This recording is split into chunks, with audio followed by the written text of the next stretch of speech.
Kita menyalakan lilin Advent pertama yang mengingatkan kita akan kedatangan Kristus Sang Terang.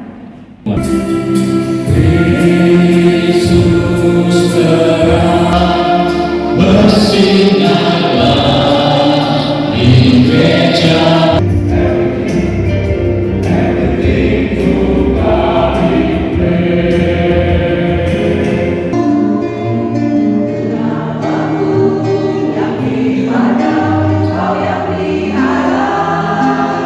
Selamat hari Minggu, Bapak Ibu Saudara. Hari ini dalam rangka minggu kelima ada pertukaran di Sinode Wilayah Jawa Barat, dan karena itu yang datang khotbah saya dari GKI Guntur Bandung. Salam untuk dari Majelis Jemaat GKI Guntur Bandung untuk Bapak Ibu Saudara di tempat ini, GKI Rahmani Cirebon. Bapak Ibu Saudara, suatu kali di sebuah kampung di suasana malam hari, mari bayangkan, lampu mati, tidak ada cahaya, gelap menutupi seluruh kampung. Di tengah kegelapan itu, seorang anak keluar dari rumahnya membawa sebatang lilin kecil dan pemantik. Ayahnya berkata, "Untuk apa lilin sekecil itu? Tidak ada gunanya. Dia tidak akan bermanfaat, tidak menerangi banyak hal, hanya untuk dirimu saja." Anak itu bilang begini, "Iya, lilin ini memang hanya cukup membuatku melihat langkahku sendiri ke depan. Dan kalau semua orang dalam kampung ini menyalakan satu lilin, maka kampung ini akan menjadi terang." Tidak lama kemudian, setelah ia menyalakan lilin itu, ia melihat dari dalam rumah tetangga-tetangganya ada orang yang juga keluar dengan lilin yang menyala. Benarlah ternyata, rupanya setelah itu satu kampung, di semua rumah memang sedang menyala lilin kecil yang hanya berdampak kecil, tetapi karena dinyalakan bersama-sama, satu kampung itu kemudian menjadi terang. Bapak Ibu Saudara, ini harapan kalau satu hal yang baik dilakukan secara bersama-sama, maka kebaikan itu kemudian dampaknya menjadi sangat besar. Kebaikan itu kemudian dinikmati oleh banyak orang. Yesaya mendapatkan penglihatan, satu kali dunia akan begini. Dunia akan menunjukkan kehidupan yang tidak seperti biasa, yang tidak diwarnai dengan persaingan dan permusuhan, yang tidak diwarnai dengan penindasan. Tetapi ada banyak orang yang datang ke gunung Tuhan. Gunung Tuhan itu dimuliakan, dan semua mau belajar berjalan di jalan Tuhan. Maka ada perubahan besar yang akan terjadi. Perubahan itu ditandai dengan bangsa-bangsa yang selama ini berperang akan datang mencari damai. Tidak lagi berperang, tidak lagi bermusuhan, tetapi mengupayakan damai. Inilah rancangan Tuhan. Inilah rencana yang Tuhan miliki. Kedamaian itu dan ketidakinginan adanya perang itu ditandai apa? Yesaya menceritakan ditandai dengan pedang yang kemudian ditempa diubah menjadi mata bajak. Alih-alih buat perang, digunakan justru untuk kemakmuran, untuk pekerjaan. Tombak digunakan untuk menjadi pemotong atau pemangkas. Dan inilah yang diharapkan oleh Allah bisa terjadi di tengah dunia. Tidak ada lagi perang, bangsa akan menghormati bangsa lainnya. Tidak ada lagi kematian karena kepentingan orang atau golongan tertentu saja. Dan karena itulah kemudian Yesaya menutupnya dengan seruan, "Hai kaum keturunan Yakub, mari kita berjalan dalam terang Tuhan." Ini seruan untuk seluruh bangsa pada masa itu, supaya jangan lagi ada orang yang benar-benar menonjolkan diri bahkan sebagai umat Tuhan, tapi mau umat Tuhan justru menjadi prakarsa, pemrakarsa perubahan yang terjadi itu di tengah dunia. Begitu pula pemazmur mengajak umat bersukacita untuk pergi ke rumah Tuhan. Yerusalem menjadi model komunitas yang bersatu dan hidup dalam damai, digambarkan dalam mazmur yang tadi kita nyanyikan secara berbalasan. Pemazmur mengajak kita melihat bahwa satu perubahan itu bisa terjadi bukan karena individu yang hebat, tetapi karena komunitas yang hidup dalam damai dan mau saling mendukung satu sama lainnya. Dan yang menarik, Bapak Ibu Saudara, sejatinya bukan hanya komunitas pada masa lalu, sampai masa sekarang pun komunitas umat Tuhan jadi agen perubahan dalam kehidupan di tengah dunia. Karena itu gereja pada hari ini bisa kita umpamakan sebagai Yerusalem kecil, tempat yang penuh dengan damai dan tempat perubahan harus dimulai. Kita sebagai gereja Tuhan pada masa kini dipanggil Tuhan untuk menjadi pemrakarsa. Damai itu terjadi di tengah dunia. Paulus kepada jemaat di Roma berkata, "Saatnya telah tiba bagi kamu untuk bangun dari tidur." Orang-orang yang tidak mau menjadi agen perubahan, agen damai Tuhan itu diumpamakan sebagai orang-orang yang tidur. Posisi tidur akan membuat kita tidak melakukan apapun, Bapak Ibu. Kita akan menikmati enaknya tubuh kita itu tiduran, kena bantal. Bapak Ibu Saudara, dunia tidak berubah jika umat Tuhan itu masih tiduran, masih tidak melakukan tugasnya, atau bahasa sederhananya masih lengah, terbiasa dan pasrah terhadap perbuatan-perbuatan gelap yang biasa dilakukan, meniru apa yang biasa dilakukan orang sebelum Yesus berkarya, sebelum mengenal Yesus dalam hidupnya. Maka dari itu kita dipanggil sebagai gereja untuk menanggalkan perbuatan gelap, seperti menanggalkan pakaian kotor dalam hidup kita. Sama seperti kita tidak akan bersih jika masih menggunakan baju kotor, demikian juga dunia tidak akan berubah jika kita masih belum bisa menanggalkan kebiasaan lama kita. Kita tentu pernah mengalami hal ini. Pergi setelah seharian, begitu sampai rumah, kan kita tidak akan langsung tidur. Karena kita tahu pakaian kita itu kotor. Kita perlu menggantinya, bahkan kita perlu mandi terlebih dahulu. Supaya jangan lengket, supaya kita bisa tidur dengan nyenyak. Dan kemudian, kuman yang mungkin ada di pakaian kotor itu tidak terhirup, dan seterusnya. Pakaian baru yang adalah perlengkapan senjata terang digambarkan dalam bacaan kita yang kedua, dan itu semua ditandai dengan karakter-karakter yang ada, entah itu jujur, kasih, pengendalian diri, dan lain sebagainya. Ini yang harus kita kenakan, ini yang harus kita gunakan dalam kehidupan kita. Dan karena itu perubahan dunia akan terjadi jika semua umat Tuhan mengalami perubahan pribadi untuk ditularkan kepada yang lainnya. Karena itu memang kita harus berubah. Kita harus melihat dunia ini dengan cara demikian.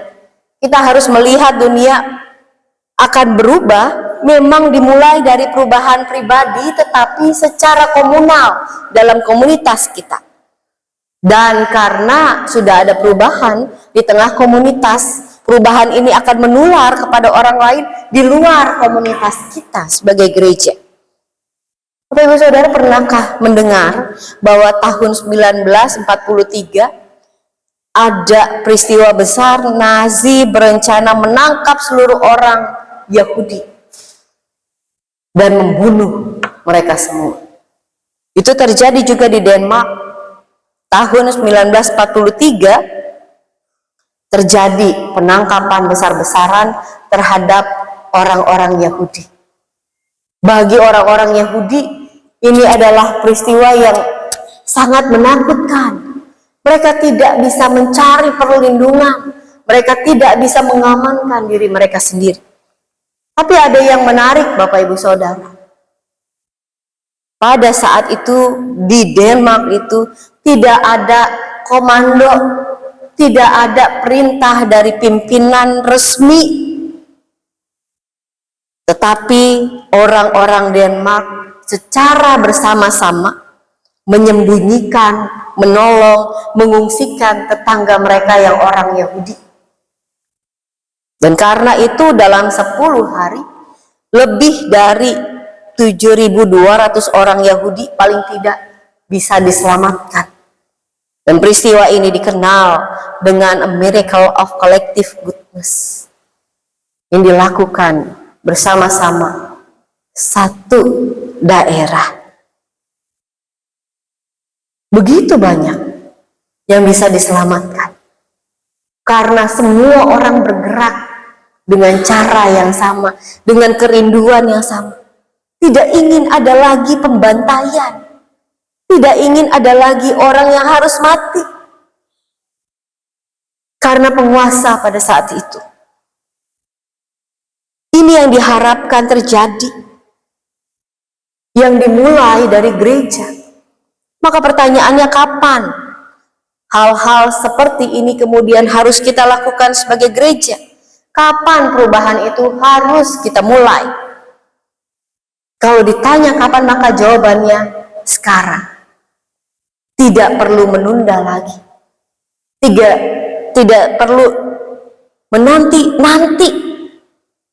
Perubahan dunia itu bukan soal menebak masa depan, tetapi bagaimana kita hidup setia setiap hari.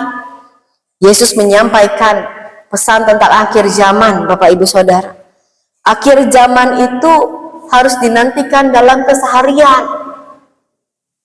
Bukan dengan cara khusus, dengan perilaku khusus yang tidak melibatkan keseharian. Bukan berarti meninggalkan rutinitas, tidak. Perubahan itu harus dimulai dengan melibatkan rutinitas itu, melalui segala rutinitas yang terjadi. Demikian pula kita bisa kehilangan kewaspadaan karena rutinitas yang kita lakukan. Entah itu pekerjaan kita, entah itu kegemaran kita, main game, dan lain sebagainya. Atau juga mungkin sibuk dengan pelayanan dan kenyamaan pengerjaan ambisi, pengejaran ambisi kita. Karena itu Yesus mengajak kita semua untuk berjaga-jaga dalam keseharian kita. Kita bangun dari kenyamanan kita sendiri. Kita lebih waspada, lebih siap melakukan sesuatu. Apa maknanya berjaga-jaga? Berjaga-jaga itu berarti melatih hati kita untuk peka terhadap kehadiran Tuhan dalam keseharian kita. Berjaga-jaga berarti juga kita belajar bagaimana hidup bersih. Berjaga-jaga itu juga artinya kita belajar untuk menumbuhkan iman kita. Kalau iman bertumbuh, maka ini tandanya. Apapun masalah yang terjadi dalam hidup kita, kita tidak akan mempertanyakan kenapa Tuhan harus begini. Masalah yang kita hadapi tidak akan membuat kita jauh dari Tuhan. Justru sebaliknya membuat kita semakin berserah, semakin pasrah pada kehendak Tuhan. Berjaga-jaga juga berarti kesediaan memberi diri untuk Tuhan pakai dalam beragam kesempatan. Mau melayani Tuhan dimanapun, termasuk juga di gereja. GKI Rahmani sudah mencari penatua dan diakonos ya, diaken. Sudah ya? Sedang? Udah dapat? Belum. Nah ini dia masalahnya kan Bapak Ibu. Iya, mau memberi diri, tapi bahkan untuk itu pun sulit. Melayani di tengah komunitas pun sulit. Lalu bagaimana? Apa yang harus kita lakukan? Bukankah seharusnya kita ketika menyatakan kita mau melayani Tuhan, kita mau dipakai oleh Tuhan, berarti kita juga mau memberi diri kita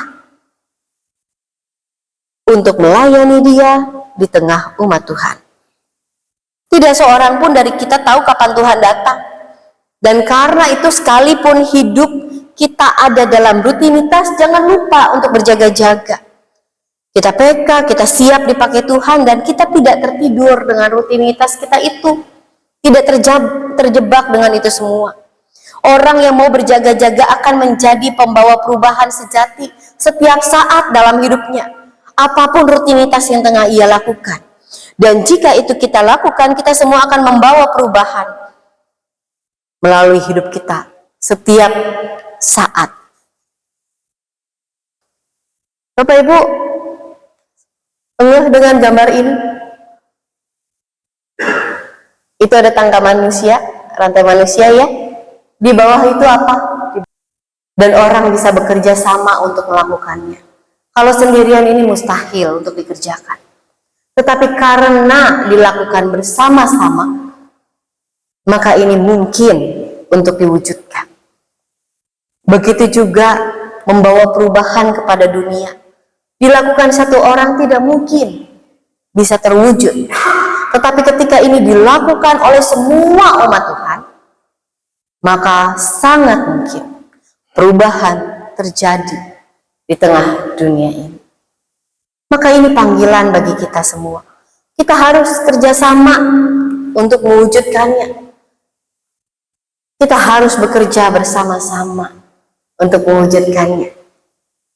Ada satu lagu sekolah minggu yang bagi saya ini menyenangkan, tetapi punya pesan yang penting.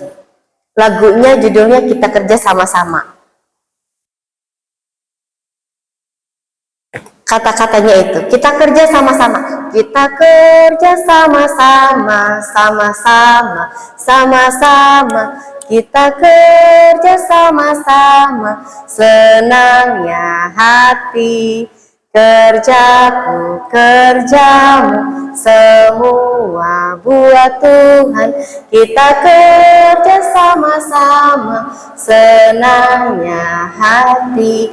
Lagu ini saya mau ajak kita nyanyikan bersama-sama, tapi dengan gerakan Bapak Ibu. Dengan gerakan. Gerakannya butuh 2 orang yang berhadap-hadapan. Saya minta bantuan. Ini anak-anak saya, Ano dan Ola.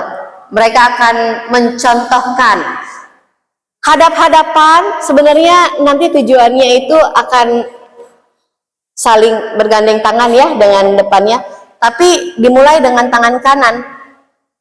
Coba gimana, contohin, satu tangan dulu. Oke, contohin. Kita kerja sama-sama. Nah kayak gitu dong, sama-sama. Tangan kiri ganti. Kita kerja sama-sama, senangnya hati. Itu satu-satu tangan, jangan dua-dua tangan, satu-satu tangan. Kanan dulu sendiri, terus kiri dulu sendiri gitu ya. Oke, setelah itu kerjaku, kerjamu, saling tunjuk. Kerjaku, kerjamu, semua buat Tuhan. Baru kanan kiri.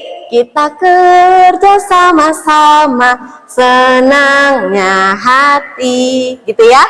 Bisa berdiri semua kita nyanyiin sama-sama. Kita baru berhenti kalau udah kompak, ya. Semua bergerak, cari pasangannya. Oke, silakan. Kita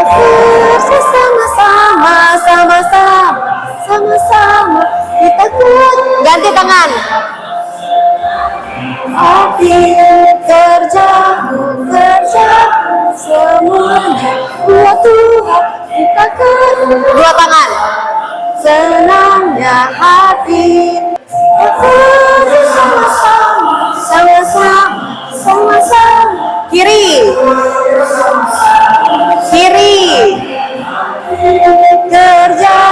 kerjamu semuanya buat Tuhan kita dua-duanya. Senangnya hati. Sekali lagi, kanan dulu ya, kanan dulu sendiri. Kita kerja sama-sama. Kita kerja sama-sama. Senangnya hati kerjamu semuanya buat Tuhan kita dua-duanya. Satu kali lagi, lebih cepat. Belum, lebih cepat. Kita kerja sama-sama. Kita kerja sama-sama. Senangnya hati kerjamu semuanya buat Tuhan kita kerja sama-sama. Dua tangan. Kita kerja sama-sama membuat perubahan dalam keseharian kita, semuanya buat Tuhan. Dan setiap pekerjaan kita yang kita lakukan bersama-sama untuk Tuhan itulah yang Tuhan nantikan. Tuhan Yesus menyertai kita. Amin.